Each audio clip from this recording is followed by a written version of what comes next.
मेरे प्रिय आत्मन, मैं सोचता था रास्ते में आपसे क्या कहूं, और मुझे ख्याल आया कि उन थोड़ी सी बातों के संबंध में आपसे कहना उपयोग का होगा जो मनुष्य को सत्य के पाने के लिए भूमिका बन सकती है। और इसलिए मेरी उत्सुकता है कि सत्य को पाने की भूमिका आपकी निर्मित हो, क्योंकि उसके बिना न तो आपको जीवन का कोई आनंद अनुभव होगा, न आपको जीवन मिलेगा, और न आप परिचित हो पाएंगे उस संगीत से जो सारे जगत में, सारे ब्रह्मांड में व्याप्त है।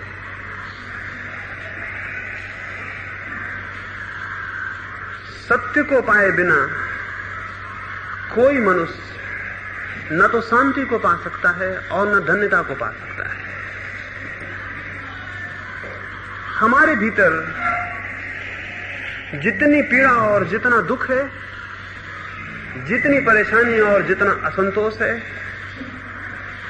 जितना संताप है, उसका एक ही कारण है, उसकी एक ही वजह है, और वो ये है कि हमें अपनी सत्ता का, अपने स्वरूप का कोई बोध नहीं है। जिस व्यक्ति को अपनी सत्ता का ही कोई बोध न हो, वो अपने जीवन को व्यवस्थित करने में सफल नहीं हो सकता है। और जिसे इस बात का पता न हो कि कौन उसके भीतर है, उसकी सारी दिशाएं भ्रमित हो जाती हैं, उसके सारे रास्ते खो जाते हैं, उसके चलने में कोई अर्थ नहीं रह जाता, और उसके जीवन के अंत में वो किसी मंजिल पर, किसी गंतव्य पर नहीं पहुंच पाता है। इसलिए मैंने ठीक समझा कि कुछ उन बातों के संबंध में आपसे कहूं जो सत्य को पाने के लिए भूमिका और सीढ़ियां बन सकती है। सबसे पहली बात तो ये कहनी जरूरी है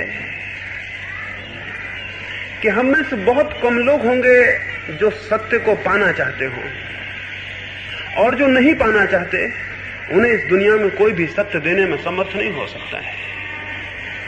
चाहे आपके करीब से महावीर निकल जाएं, और चाहे आपके पड़ोस में क्राइस्ट और कृष्ण ठहर जाएं,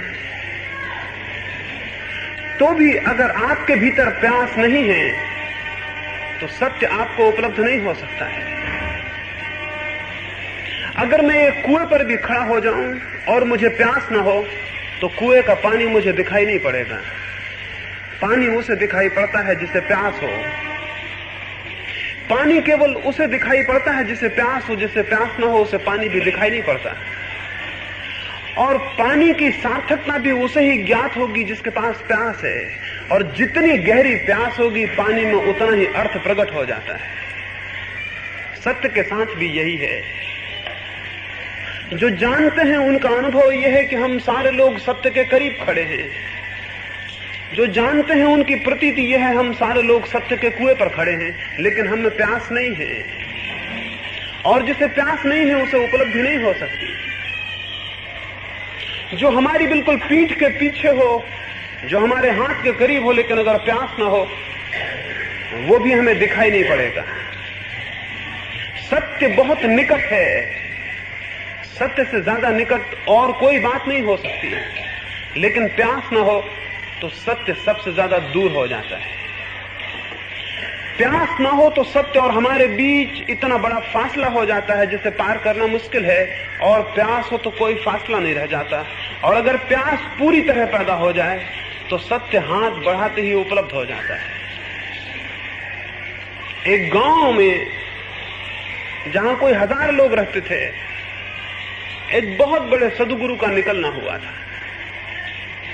उस गांव के एक व्यक्ति ने आके उनको कहा, आप इतने लोगों को सत्य के संबंध में समझाते हैं, इतने लोगों को मोक्ष के संबंध में बताते हैं, कितने लोगों को मोक्ष उपलब्ध हुआ है, कितने लोगों को सत्य मिला। उस फकीर ने कहा, एक काम करो, कल सुबह तुम आना और फिर हम उत्तर देंगे। वो कल सुबह आया उस फकीर ने कहा, तुम गांव में जाओ और सारे लोगों से पूछना कि कौन व्यक्ति क्या चाहता है और एक फेहरिस्त बना के मेरे पास आ जाना। वो आदमी गांव में गया, 1000 लोग वहां रहते थे।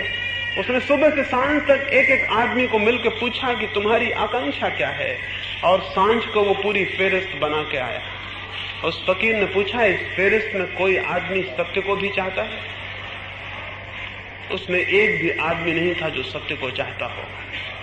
धन को चाहने वाले थे, यश को चाहने वाले थे, पुत्र पुत्रियों को चाहने वाले थे, और सारे चाहने वाले थे।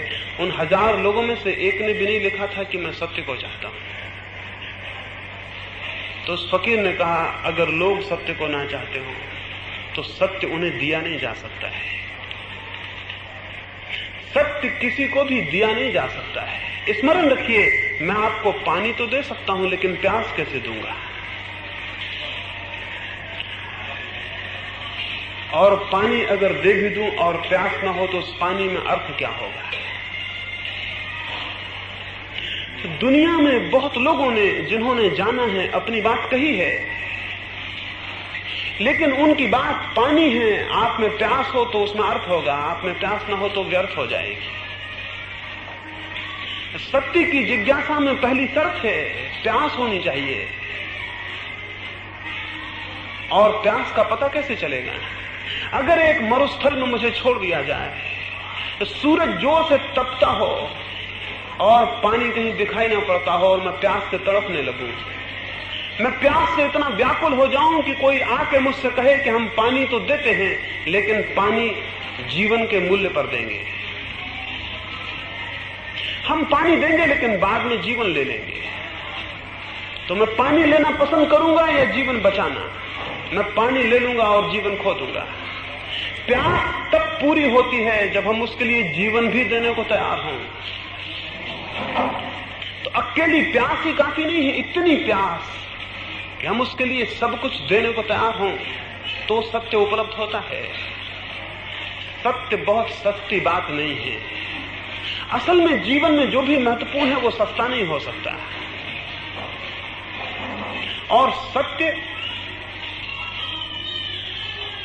एक अर्थ में किसी भी मूल्य पर नहीं पाया जा सकता है सिवाय जीवन दिए। महावीर के समय में बिंबिसार नाम के राजा ने उनसे जाके कहा था, बिंबिसार ने महावीर को कहा, मैं सत्य को उपलब्ध करना चाहता हूं और आप जानते हैं मैंने दूर दूर तक की यात्राएं की हैं और दूर दूर तक मैंने विजय की पताकाएं फहरा दी हैं। जहां तक मुझे ख्याल जाता है वहां तक मेरा राज्य फैल गया है। तो आप मेरी शक्ति से तो परिचित ही होंगे। अब मैं सत्य भी पाना चाहता हूं। मैंने सुना है अकेली संपत्ति और अकेले राज्य के पालने से शांति नहीं मिलती, तो अब मैं सत्य भी पाना चाहता हूं। तो मुझे क्या देना होगा? सत्य पाने के लिए मुझे क्या देना होगा? महावीर ने कहा, तेरे ही गांव में एक अत्यंत साधारण मनुष्य रहता है, तू उसके पास जा और उस मनुष्य से कहना कि अपना एक ध्यान का जो पुण्य है वो मुझे दे दे। एक ध्यान का पुण्य, एक सामायिक का पुण्य, एक समाधि का पुण्य, और जो मूल्य वो मांगे दे देना। वो बिंबिसार गया उस साधारण नागरिक से, उसने कहा, जो चाहते हो ले लो, मुझे तुम्हारे एक ध्यान का पुण्य चाहिए। वो बहुत हैरान हुआ।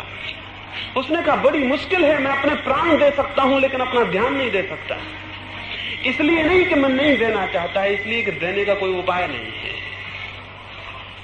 मैं अपने प्राण दे सकता हूं लेकिन अपना ध्यान नहीं दे सकता। इसलिए नहीं कि नहीं देना चाहता, बल्कि इसलिए कि देने का कोई उपाय नहीं है। मैं आपको प्रेम तो कर सकता हूं लेकिन अपना प्रेम नहीं दे सकता। यानी मैं वो क्षमता नहीं दे सकता आपको कि आप प्रेम करने लगे। कोई व्यक्ति अपने आनंद की ज्योति तो आपके ऊपर फेंक सकता है, लेकिन अपना आनंद नहीं दे सकता कि आप आनंदित हो जाएं। दिया आपको प्रकाशित तो कर सकता है, लेकिन आपके भीतर जाके दिया नहीं बन सकता। कुछ है जो नहीं दिया जा सकता, और जो नहीं दिया जा सकता वही मूल्यवान है। जो दिया जा सकता है वो 2 कौड़ी का है।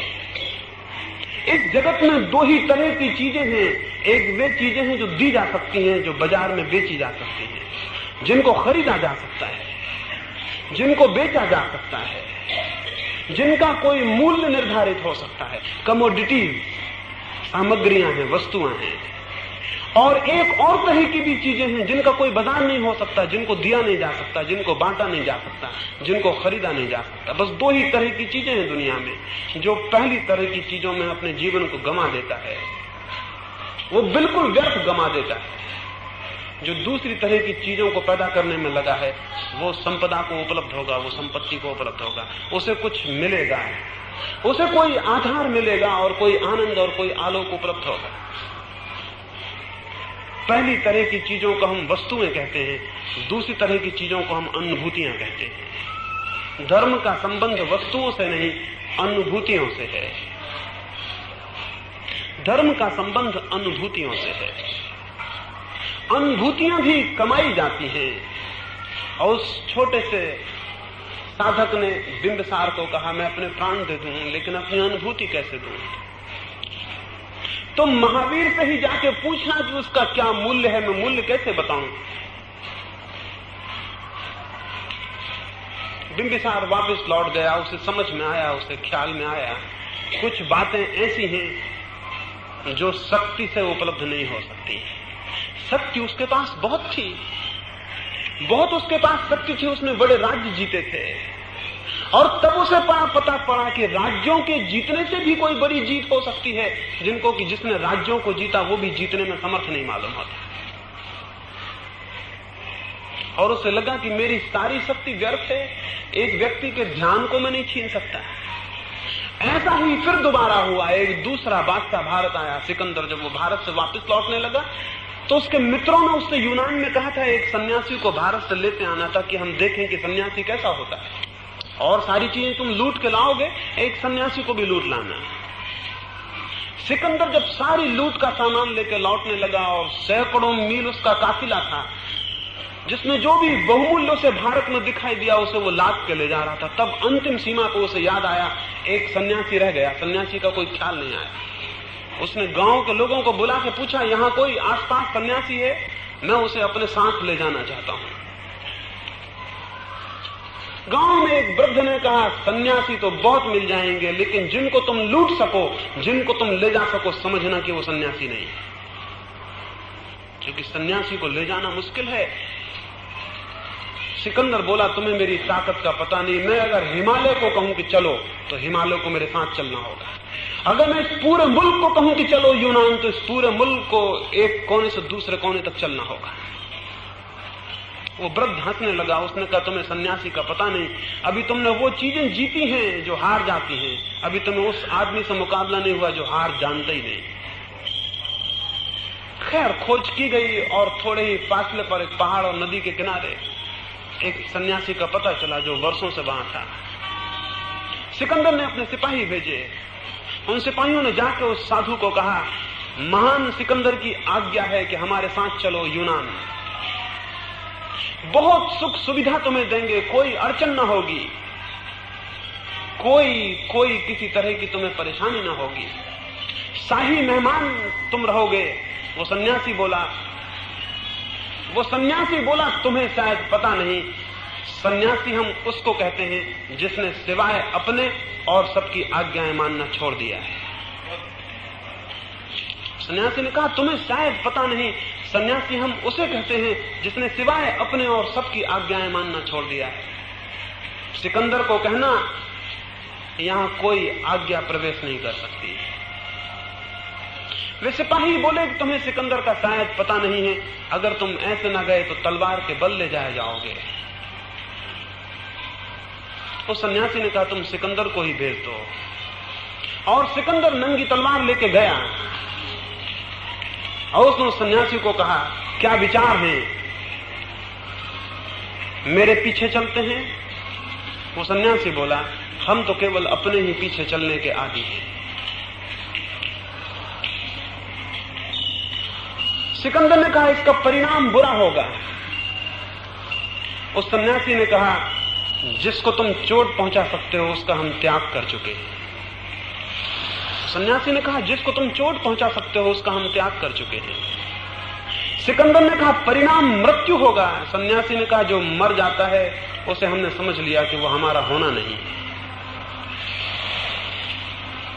और जिसे तलवार काट सके और जिसे आग जला सके वो हमारी सत्ता नहीं, हम उससे पीछे हट गए हैं। और अगर तुम्हारी मर्जी हो तो काटो, तुम भी देखोगे सिर को गिरते हुए और हम भी देखेंगे। उसने कहा, तुम भी देखोगे इस सिर को गिरते हुए और हम भी देखेंगे, क्योंकि जो हमारा प्राण है, जो हमारी आत्मा है,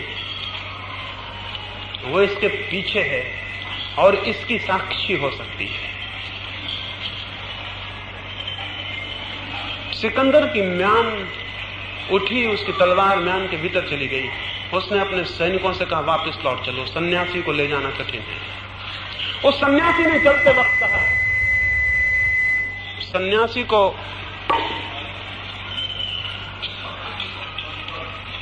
सन्यासी को मार डालना तो आसान है, सन्यासी को जीतना संभव नहीं। सिकंदर जब वापस पहुंचा, उसके मित्रों ने पूछा, सन्यासी को लाए हैं? वो बोला, सारा संसार ला सकता था, सन्यासी को लाने की बात मत कहो। और एक जगह एक साधन नंगे फकीर के पास जाके पता चला कि मेरी सारी शक्ति 2 कौड़ी की है। ऐसा ही बिंबिसार को पता चला उस दिन कि उसकी सारी शक्ति व्यर्थ है। संसार की वस्तुएं शक्ति से पाई जाती हैं, और जिनको मैंने अनुभूतियां कही वो शक्ति से नहीं, शांति से पाई जाती हैं। वस्तुएं शक्ति से उपलब्ध होती हैं, अनुभूतियां शांति से उपलब्ध होती हैं। जिसकी शक्ति पर आस्था है वो केवल वस्तुओं को इकट्ठा कर पाएगा, और जिसकी शांति पर आस्था है वो अनुभूतियों को भी उपलब्ध हो जाता है। स्मरण रखें, इसका अर्थ हुआ कि शांति शक्ति से भी बड़ी शक्ति है। इसका अर्थ हुआ कि शांति शक्ति से भी बड़ी शक्ति है। सबसे बड़े शक्तिशाली वे हैं जिन्हें आप अपनी शक्ति दिखाने के लिए प्रलोभित नहीं कर सकते। सबसे बड़े शक्तिशाली वे हैं जिन्हें आप शक्ति का प्रदर्शन करने के लिए उत्तेजित नहीं कर सकते। सबसे बड़े शक्तिशाली वे हैं जो उस सीमा तक शांत हो गए हैं तो उन्हें अशांत करने का उपाय संसार के हाथ में कोई भी नहीं रह जाता है।